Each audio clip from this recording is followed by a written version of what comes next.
আমাকে টুকরো কর, দু ভাগ করে দুজনে নিয়ে যা, একবারে শেষ করে দে। এই জানোয়ার, এই জন্যই আমি তোদেরকে মানুষ করেছিলাম।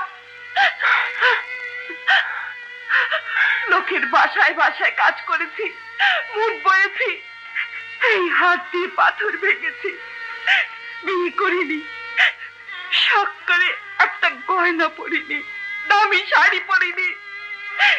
একটা মেয়ের যা যা স্বপ্ন থাকে, রোজ সেই স্বপ্ন একটা একটা করে গলা টিপে হত্যা করেছি। কেন বল, কেন? তোরা অমানুষ হবি, পশুর মতো একে অন্যের সাথে লড়বি বলে? যা, দূর হ।